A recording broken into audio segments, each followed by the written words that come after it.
Hey, what it do, what it is, what's up everyone? It is your girl Gigi Marafi, aka Gushi and Javanche, and if you're watching this space then you are definitely tuned into the right place. Welcome back to another episode of Couch Creatives, and in studio with me today I have one of the coolest in the city. I am talking about one of the owners of Broke. If you know the brand, then you know the clubhouse as well, then you definitely need to know the owner. I am talking about the one, the only Andile Dlamini, aka Original Kapsta Pantila, aka Ace, aka too many AKAs. Too many AKAs, okay? Yeah. But stay tuned, we will be right back and you'll get to know him a little bit more. Catch me, I'll be on my mission. Catch me, candid for these lenses. Catch me, one day whipping in these benches. Catch me, catch me, catch me. Catch me, like we playing on. Roll one, and you gon' sing along, hey. Sip some, and you gon' get your dance on. Catch me, catch me, catch me, drowning in ambition now. Thank you, Gigi, for that lovely introduction for Mr. aka Ace, Mr. the Kapsta Peninsula. You know, that was planned actually, you know, it's planned because he's taking over the whole peninsula of Cape Town out here. Trying to save myself out there, you know, trying to save. I got you, my boy.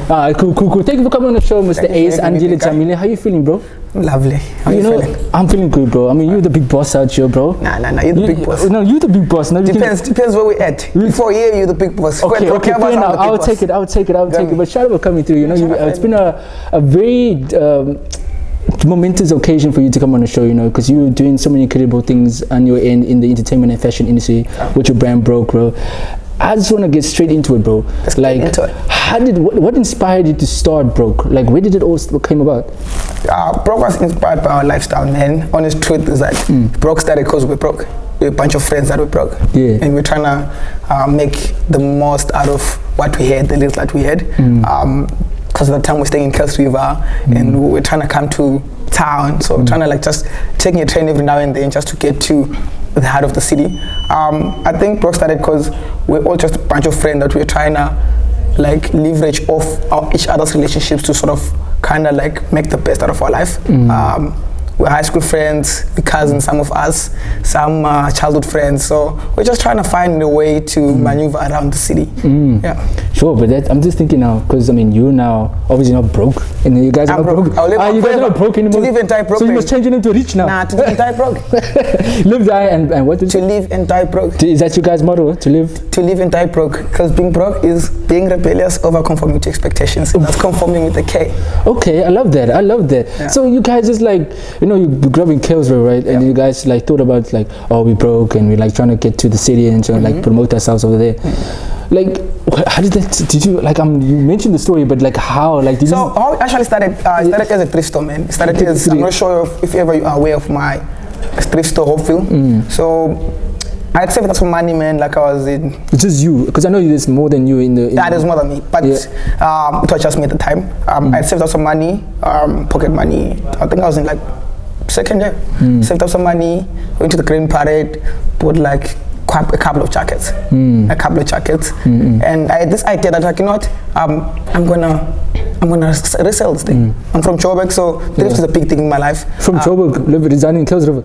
I am from Joburg. I was born in Joburg, moved to Kels River when I was like 11, moved to Cape Town when I was like 11. Oh, northern suburbs kid. Northern suburbs. Hey, really living in the fancy areas. There's a Kels River is It depends where in Kels River. I'm saying Kels River, Sareto, not Kels River like Kels River is still in Bosch, bro. Okay. I'm deep in the hood. Okay, Kels River. Were they about Delft or something? Nah. It's closer though. I spend most of my weekends in Delft though. Oh, what you doing there, bro? Family, bro. Okay, I mean like, hey, that's a dangerous place, bro. There's no place that's dangerous in South Africa, bro. Oh, everywhere is dangerous. Everywhere is dangerous, bro. For sure, you know. And then, you know, you Broke started as a fashion brand, right? It started as a thrift store. Then the thrift store gave birth to the Broke Boys. The Broke Boys. Yeah. Then Broke Boys gave birth to Broke, the brand. The brand. Yeah. The Broke Boys. And how did you find the Broke Boys? You know, because they were a bunch of. Like I said, some of us are cousins. Some of us went to the same high school. Some of us are childhood friends. Some homies who grew up in the same way together. Yeah. But how did you curate everyone to come to believe in the same vision of Broke? You know, like what motto are you using, bro, to say, bros, we are broke, but let's put our money together and establish a brand out here? Bro, like I feel like we all understood where we're coming from. We all understood what the story was and where we're trying to get. I feel like we had a shared goal in mind. We're trying to achieve the same thing. So it was easier to sort of like convince everyone to say, hey, listen, let's push this thing. Because at first we're moving as a thrift store. Then we're like, we can't always move as a thrift store. We need to get a name for ourselves. And then this one time we went to Bob's Bar. We bought like, that time Bob's was selling like shots for 100. We bought 100 shots. For what did you do with the 100 shots? We drank them. You drink them? Yeah. It was me and like 5 of my homies. Oh. And then that night, that's when the worker was like, what the fuck, why are you buying 100 shots? Yeah. Then we're like, because we broke, man. We don't have money to spend after this. How did you even get home after that? Because you spent all your money on shots. No, the 100 shots. I mean, like 200 shots. But so how we used to travel, we actually used to take train, the last train out of Keston, which was like just after 6 p.m. Sure. Then we catch the first train out of town the following morning, which is like around 5, depending. On a Sunday, it's like at 6. If ever you went out on a Saturday, you need to catch the first train, which is at 6. If you went out on Friday, you catch the first train at 5:30. Oh, you guys were living a dangerous life. We're pushing it. Yo, you're pushing it for the shots. We're pushing it. For the shots. We're pushing it. I mean, like, we're here now, so I guess you guys did all that to reach the point where you're actually here hosting your own establishment as well, Bro Clubhouse, having merchandise as well on the side as well. Like your trajectory, the moment you were starting like from nothing to something, it's incredible, the story. And I feel like there's a lot of the young, of all of Africa and around the world is like thinking like, wow, if they can do it with nothing, so can I. No, anyone can do it, bro. Yeah, like, but it takes a team, Yeah, it takes a team, bro. Like someone says, they always say, if ever you're trying to go fast, move by yourself. You're trying to go far, move with someone, bro. For sure. Yeah. So, what's your role in Broke? I know you're one of the My role in Broke, first of all, I'm the founder. You're the founder, of course. Everything related to the brand, it's me. I'm the creative director, I'm the designer. Yeah. I'm everything. Everything that has to do with the brand, I'm me. I'm the marketing department. I'm everything. I'm everything. I do the shipping, I do everything. That's me. And then, it's like, so how Broke is built, split into different departments. Fashion, music, and events. Okay. I'm in fashion. Fashion, me. And then the homies do help me every now and then. Like tomorrow we're doing a drop, so all the homies are gonna be hands on deck, trying to make sure everything runs smoothly. Then there's the music side of the brand where under the music department we have our in-house record label, Space Sounds, which is founded by my cousin Cindy So Insect Coins. He's the president of that. And then under music we have Roscoe, who's a producer, and then Zwa, who's also a DJ. And then there's it's a family business, a family business, bro. These guys. Then there's events where there's Bino, who's like the events coordinator, and then we all work under Bino in events. Sure. I thought you guys or like just bumped into each other along the journey, and you like explain the vision to each other, and you're like, yeah, I love what you're doing. Let me hop on board. No, but there's a first sort of like that, but I took time to sort of establish like a solid structure that works. Because even at the beginning, we were also like sort of struggling to figure out who does what, who's actually what. Because we used to like have like so much conflict as to who's what. But we're like, since we're all equals, no one's gonna come through and say, hey yo, this is what you're gonna do, because that's not, we're not in an office here. You figure out what you like, and then that's how you're gonna contribute to. So in the beginning, I'm sure not everything was smooth sailing. It was not smooth. So how did you, like as the leader, the founder, how did you, navigate all the turbulence and all the figuring out stages so that people like believe in the vision and the goal that you set out for Broke? Like what strategies did you use? First of all, to say I won't identify myself as a leader. I think we're all leaders in different spectrums. Like when it comes to music, I don't know shit. And that's when the Coins has to lead. When it comes to events, I don't really, I know much, but like Bino's more tapped in, so he'd lead that. But when it comes to fashion, fully on, I'll lead that. That's me. I'd say, okay, we're going on tour, that's what we're doing, this is what we're dropping, this is when we're dropping. But I think for us it was more organic, man. I wouldn't say there was a strategy to say, hey yo, this is how we're going to target everything. Because I mean, we launched Broke in 2016. 2016? Yeah. Okay. Then in I thought you guys in 2020 you started breaking up. No. We're 8 years deep, bro. Okay. 2016 we started, 2018 we stopped the brand because we're not happy with the quality that we're putting out there. Yeah. I mean, competing with the likes of Soul, Two Bob, Adcap and Friends. Yeah. We're like, our quality was not great because we're buying blanks from like your Vic Bays, like, which was kind of like, obviously it's a nice starting entry, but we got to a point where like, we're not happy with this. So I put tools down. I went to go work for other brands, worked for Flutter Apparel, I went for Adcap, sort of like as an internship before I could go on and push my own brand. Then 2020, COVID hit us. But that's 2020 when Broke went. 2020 hit us because first hit us, so we're chilling around from like, remember the first hit was 21 days. 21 days turned into 2 months. Then we're still deep in. So I think during that time we're not working, we're all at home because we all stayed together, all the Broke stayed together. So as we're chilling, we sort of like went back to the drawing board, like, no man, we need to get back to what we're doing. This is our story. We need to get back. A lot of people are looking into us. We need to sort of make sure we live up to those expectations. So, yes, 2020 was lockdown with a lot of restrictions and stuff, but you guys were also doing parties back then as well. We used to do parties, like your underground parties, like 2018, 2019, but 2020 we chilled. In 2020. So when was that party strictly with you and La Parada and with Tiger's Meal? Okay, this is real. Yeah, this so is that 2020 in December we relaunched the brand. 4th of December 2020 we relaunched the brand. We're coming back bigger, better quality. We know what we're doing, we know the story, we understand the business side of the brand, we understand what we're trying to achieve now. It's not like back in the days where you send me money, I could print one t-shirt, then I come deliver it to you after 4 days. But now we're back with the bang. So 2020 we launch. Alright, everything takes off. 2021 I'm moving to Influx.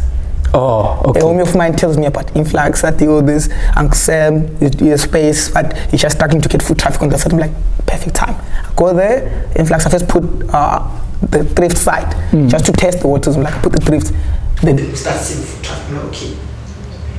So Broke wasn't selling any of this merch through Influx yet? No, not at the time. So first month, I first put the thrift store and I'm like, let me see. Because with brand alignment, you need to be very wise about where you put your brand, where you place yourself. Brand placement is a very serious thing. So first put the thrift store, then I'm like, alright, it's doing well. Then I said, following month, like, I'm bringing the brand in. When I bring the brand in, I want us to change the entire vision of Influx. Let's start doing first Thursday parties. And then from there, everything went up. Then like round about October 21, that's when we did the partnership with Tiger's Milk. Bro, how can you just jump to partnership with Tiger's Milk, bro? There's something missing there. What motive are you using, bro, to convince these guys? Like, because big brands like that just doesn't work with up and coming brands that easily. There's a way that you approach them to sell the idea of Broke. Like, listen, this is a group of guys that we wanna start DJing in front of your club and your audience and your customers there. What did you tell Tiger's Milk, the main guys at Tiger's Milk? Like, listen, this is what we do. This is what we're gonna. Listen, what people don't know that can't be that easy, bro. Saleh once said, decks are the road to checks. You always need to make a pitch deck, bro. Okay. Put it all down what you're trying to achieve with the space or with whatever you're asking for. Make it easy for someone to read through and understand your vision. So obviously we told them, like, listen, we have this vision. This thing is going to happen with or without you. That's how we approach everything. Our approach everything is on some, we're going to get this done. Do you want to be a part of it now, or you want to come back later when we're established and try to be a part of it? But if we come back later, we're going to text you. We call it fucking around text. Okay. Yeah. What does that mean? It means that you're going to pay double what you would have paid if ever you were there in the beginning. So yo, that's crazy, bro. Like, I'm just thinking, like, I'm just trying to grasp the information right now. So you literally call up these the owners of Tiger's Milk, like, listen, you like exactly what you said. We're gonna do so and so. You wanna join the vision, or do you wanna? Or like that's it.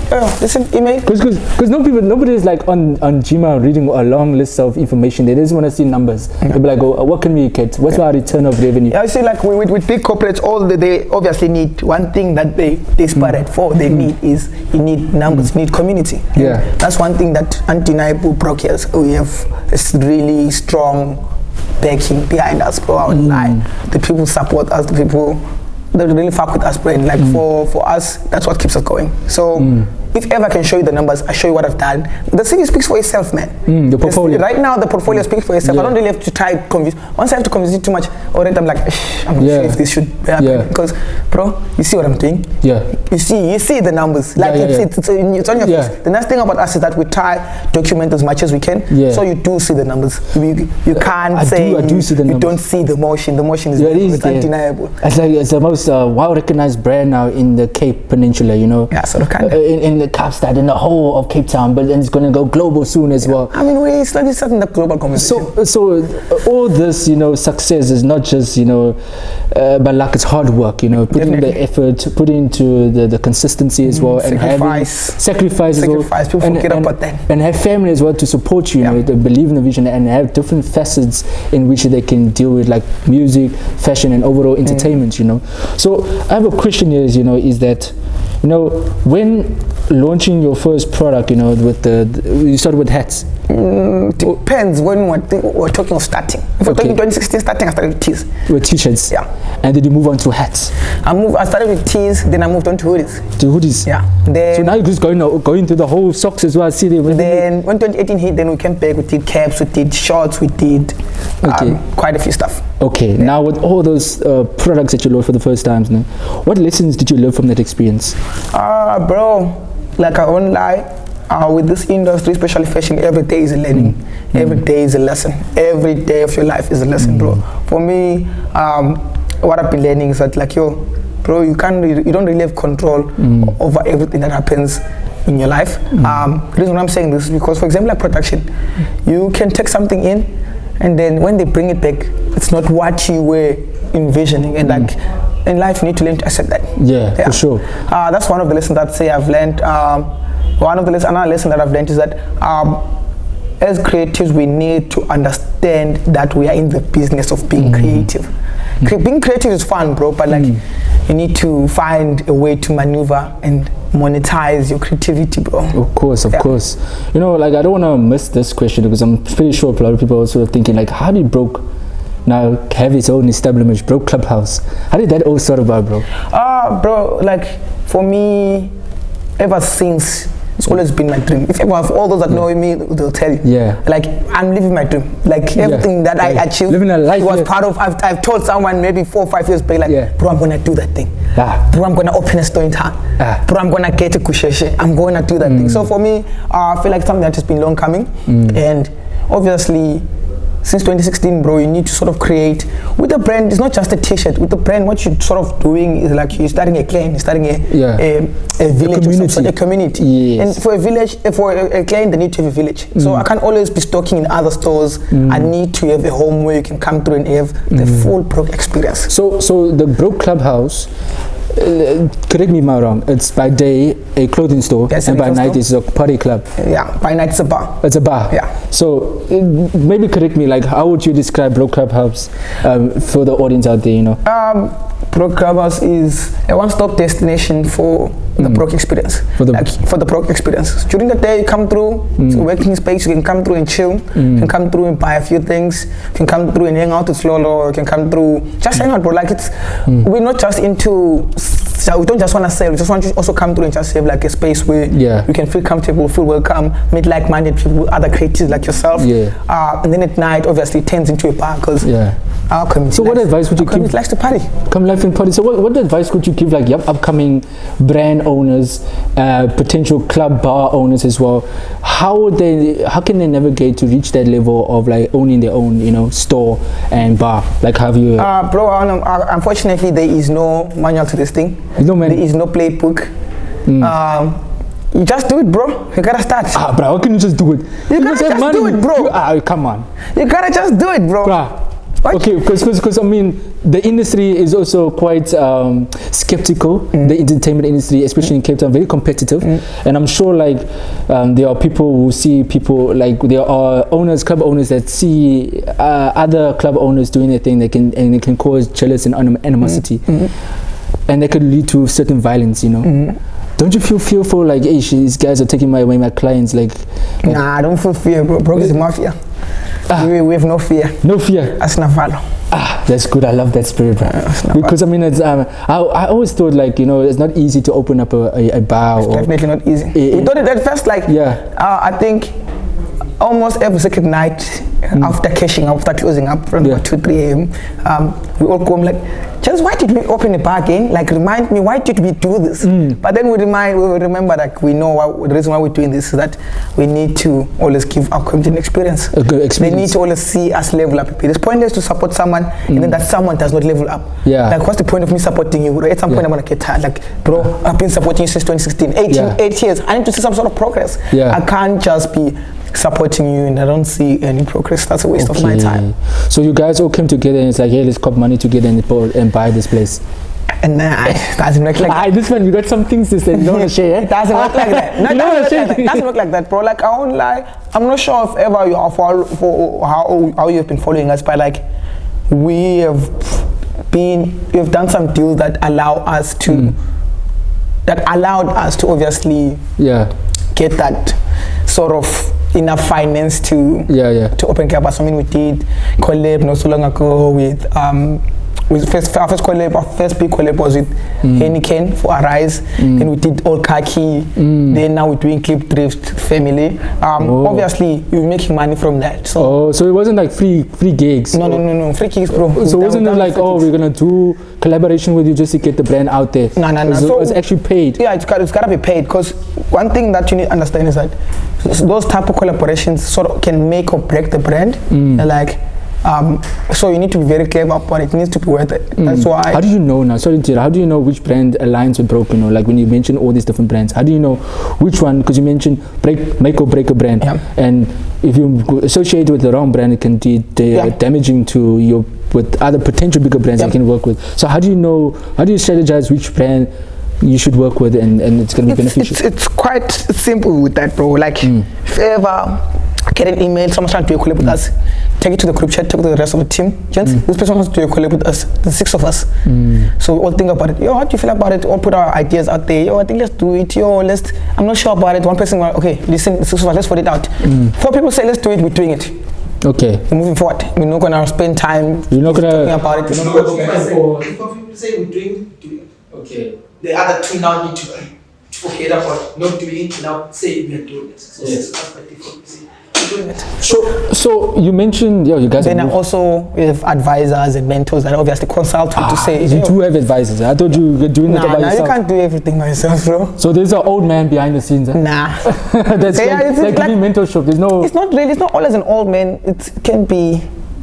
Can be a young brute, someone who has been in the industry. Like I'm like, for me, age doesn't matter, bro. I'm always looking to learn. I don't mind asking. I don't really like asking for help, but I sometimes it gets to a point where you gotta ask. Like especially before doing big collabs, you need to ask homies that have done big collabs. Like, hey, yo, I'm about to do this collab. What goes into these things? Like, I constantly chat with the homie Ras from Ras thing. Abe, Kabelo from Kasi Flavor, Wanda from Wanda Photo. Like I do seek some advice every now and then. Like, yo, I'm about to, and Imran also, the guys help me. So if I do get a contact, I'm like, yo, I don't know English like that, bro. Can you just read this for me and let me know what they're saying? Let me know if ever they're fucking me up or how we're doing it. Okay. So when I'm learning something is that in this industry that you're operating, you need to know who to work with. You need to network. You know how to. Your network is your network. Network is your network. Your network is your network. Your network is your network. That's a good one. So I'm thinking now. So you need to just associate with the right people in the right places, and that people will open doors for you. So guys, if you want to know how to reach this level of success over here, associate yourself with the Andile. With Andile. With the right people. I'm not sure if I'm the right person though, but I might take it to the right person. Okay.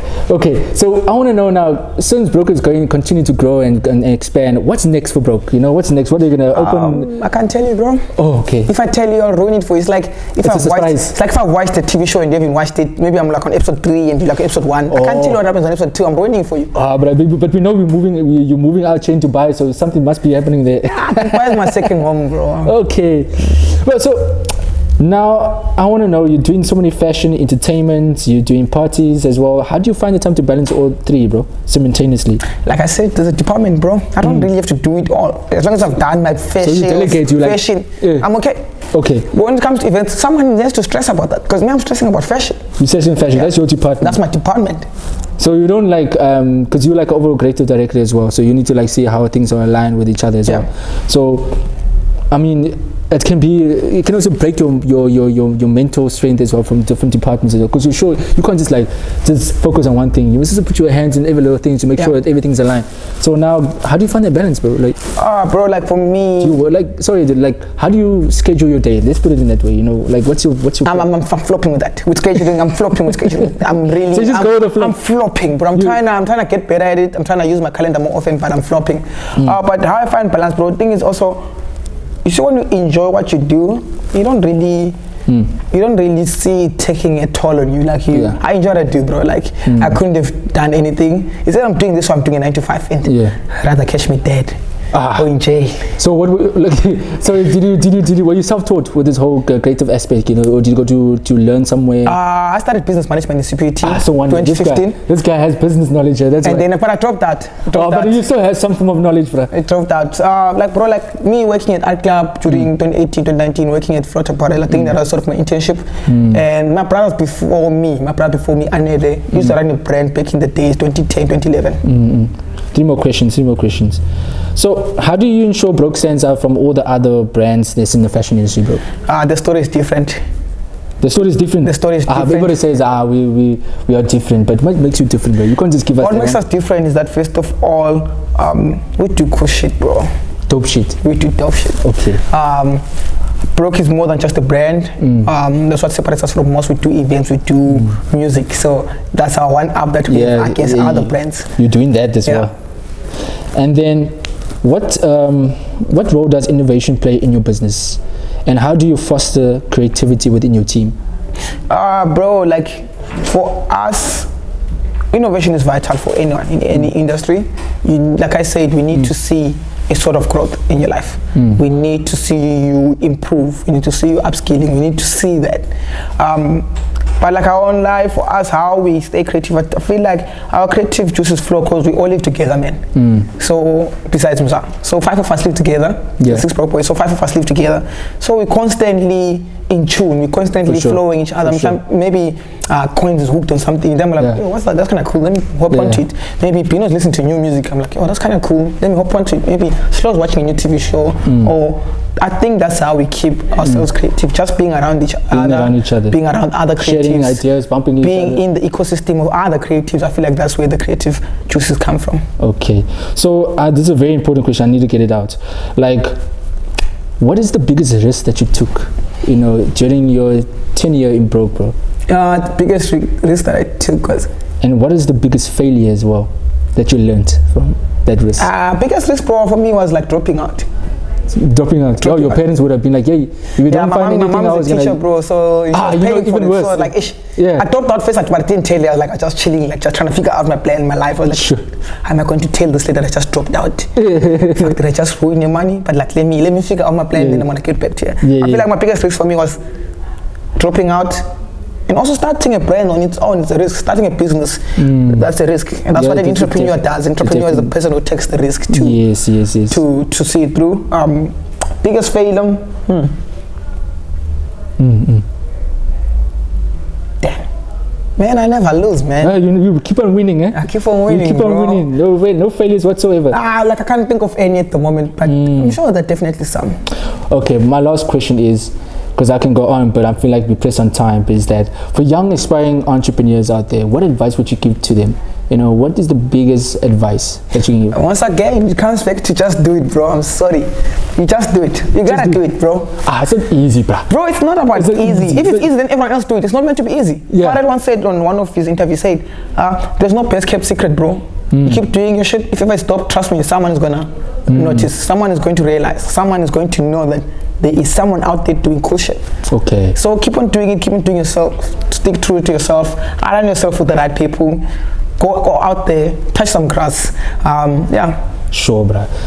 Andile Dlamini, thank you so much for pulling up today, bro. I really appreciate taking the time with us. This is fire, bro. Like, I feel like there's so many questions, so many interesting questions that I want to ask you, but let's save that because we don't want to give them too much, but we want people to come viewers. If you want to know more, tell us in the comment section that you want Andile back on the show so we can ask him more interesting questions for him to answer, for us to learn and for the viewers to learn as well, because this man is a legend in the making out here. He's not a legend. He's a living legend. He's a living legend out here. Just kidding, bro. Let's put you on the spot. You're a living legend. One of these days, you know, all these guys are going to come out here like, Mr. Andile, we have this brand. Can you give us an advice? You know, and you're going to be like helping, mentoring. I think I'm doing that every second day. You're doing every... there you have it, guys. Every second day of my life. Someone's trying to ask me, how can I go about it? Where can I get the good blanks? Who can do my production? Like, one of these days, you're going to be opening clubs for people as well. Like, listen, I'm going to help you out. I'm going to open your club. Consultation. representation. Sure, but Andile, can you mind signing us out? You know, like for your fans out there, like give us a little nice sign out. Yo, damn, I'm new to this. Yo, but like, thank you for tuning in. Peace out, mad love. Shout out to my family, man. Fuck the broke boys. Thank you. That's and you have it, guys. Thank you so much for watching. I'm your boy Callum Jesse Hendricks, and I'll see you on the next one. Peace. Peace out. Sure, that was dope. Sip some, and you gon' get your dance on. Catch me, yeah. Drowning in ambition now. Wet. Turning all these tables now. Flip. Burning all these bridges down. Lit. Catch me, damn.